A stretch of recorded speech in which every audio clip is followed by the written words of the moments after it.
What's up everybody, it's Jeremy here from Ocean Bound, and this past week our area was just gifted with wind and swell from Hurricane Erin, who kind of passed us far offshore. I was stoked. I cleared my schedule, I took the day off, I decided to go to find some gnar. Why? It was just basically the biggest waves in the area, like 8 or 10 feet, 15-second periods, on the forecast. So I was thinking like the beach looked like it would kind of line up nicely. The waves would kind of like peel down the shore from the south. The wind was coming from like the northeast. I was like, maybe a little choppy, but like it just looked like the best option when you compare it to like no waves at Nahant and just craziness getting out on the Cape. It was worth the drive. I just wanted to ride Big Vert. So I was in the car heading down when someone in our local chat posted that all of the state beaches in were closed. So I just remember I was like, this is probably meant for swimmers, right? It couldn't be for surfers or kiters. I didn't think too hard about it. So this is me rolling up. Wow, what an interesting situation. Hey, hi. How much is it? It'll be 12. Is it okay if I kite surf in the water? No, I think they're not letting anyone out. Yeah. Oh, it's not state? Oh, sick. All right, cool. Thanks, bud. Appreciate it. Well, Thanks. All right. So I didn't really have a plan B. I guess, this guy told me that that was a town beach, wasn't a state beach, so maybe they were open. But while I was closer, I decided to take a drive, check out first. Holy cow, people are parked out here. No way. This is insane. I've never seen this. Kind of exciting.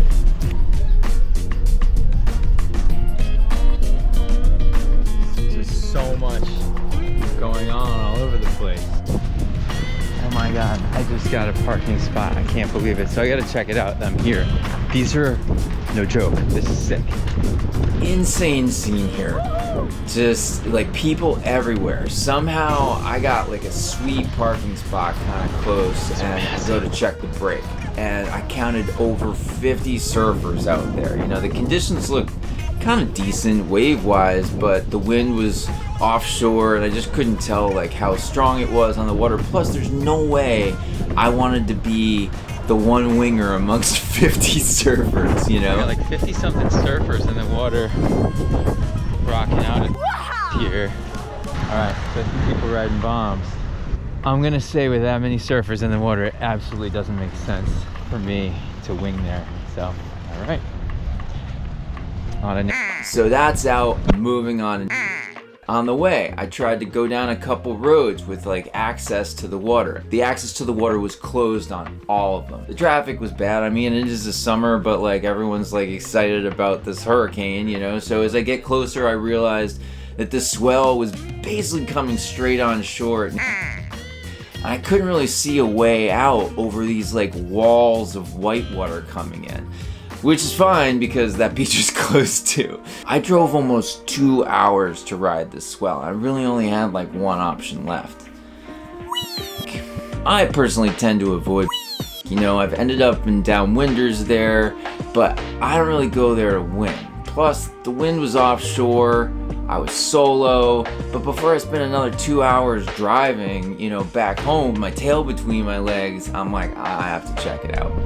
I'm approaching and the area was just busy. As I drove down the beach, there wasn't a single parking spot on the road.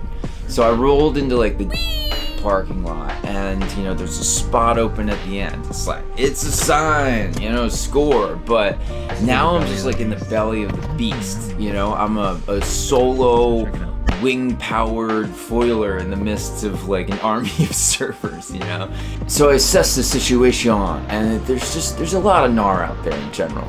But I stood on the beach and I was looking out for a while towards, and I just kept seeing an out between the waves. And I was like, I think I can time that, that shouldn't be a problem getting out that way.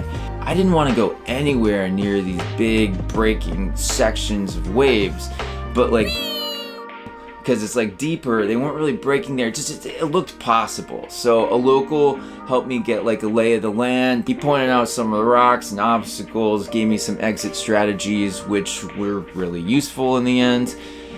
And it took me a while for me to like gather my balls to start setting up, you know?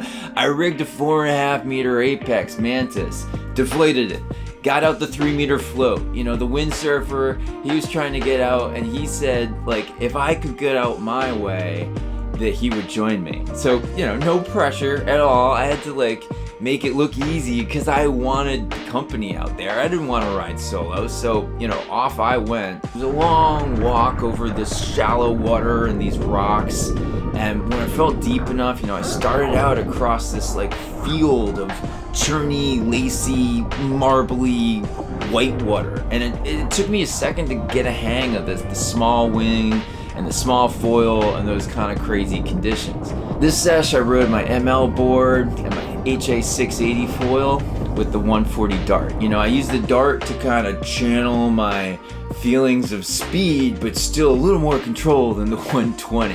I had to go fast with these 15-second period waves, and I only had like 3 foils that I trust to kind of go that fast and maybe be able to carve on a wave. The 680 was clutch because I had the most lift, and it just felt the safest with like a smaller 3 meter float.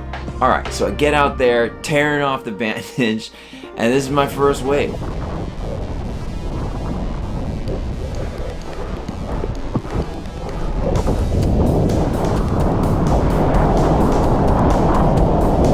Yeah, the big guy. And I'm back now. It's cool. Need to be on the shoulder. Big headwind. Gotta cross this way.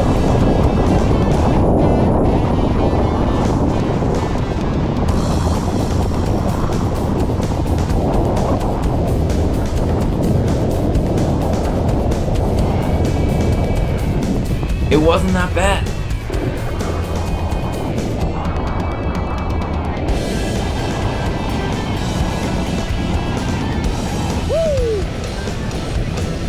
I was so stoked when I saw the windsurfer headed out too. I stayed away from doing anything that was closing. I stayed on the shoulders, I played it safe, but I got into a groove out there. I got more confident, you know, I was having fun.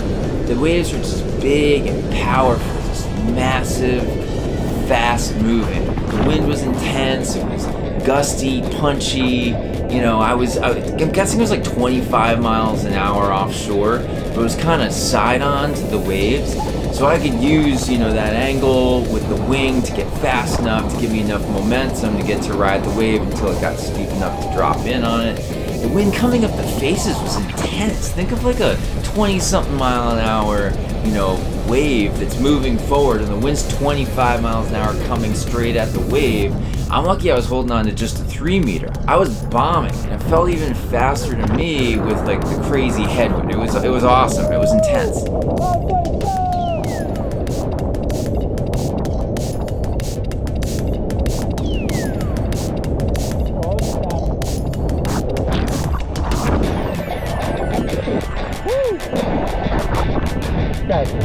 Those are big waves.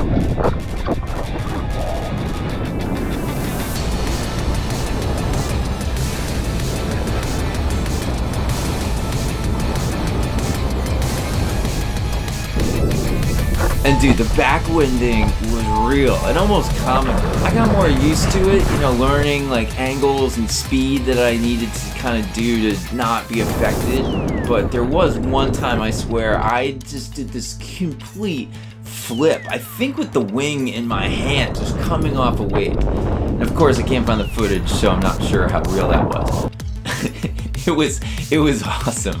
And now, look it, I'm very aware that the footage doesn't look like it's that big. That's the thing with these long period swells. The waves just, you know, aren't super steep until they get closer to where they break. Before that, they're just these big moving masses of water and energy.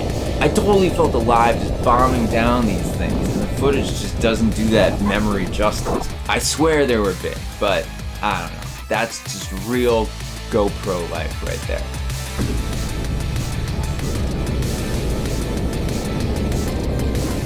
I remember thinking kind of early on, if I could stay out for just 30 minutes, it would be a total triumph.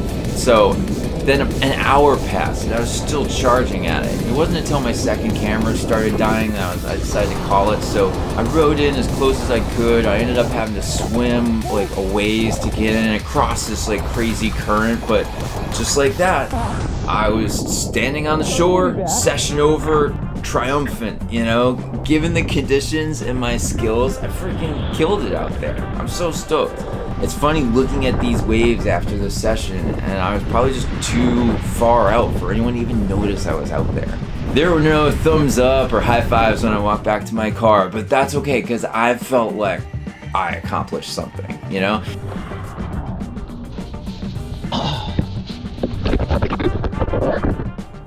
I'd like to thank sweet baby Jesus. Get me back to shore alive. There's some gnar things out there. I hit a couple things, I was like, whoa. I don't know what that was. I don't know if you were a sea turtle or a shark or a fish or a log. It felt soft, but I was like, you just think shark and you're like, oh, shark. Gorgeous day here at Calamus. I'm just like, I'm done. When the second GoPro, which is this one, went off, which by the way, you're not off all the way. When that turned off, I was like, I'm good. Cup is full. I drove all the way down here to shred some gnar. I got some gnar. I'm gonna go home. I didn't break any of my gear or myself. I didn't, get in anyone's way or piss anyone off. And, I got that big gnar wave sesh that I've been just like searching for despite all of the other beaches in the Northeast being closed. So I'm stoked that I was able to get that. So that's it this time. Thank you so much for watching, and thank you to Hurricane Erin for bringing these wind and waves. I have tons more great Erin footage. I just have to sift through it. So if you want to see some more and you haven't done so already, please consider clicking that subscribe button. Help me get to 1 million subs. Every little bit helps. Really appreciate it.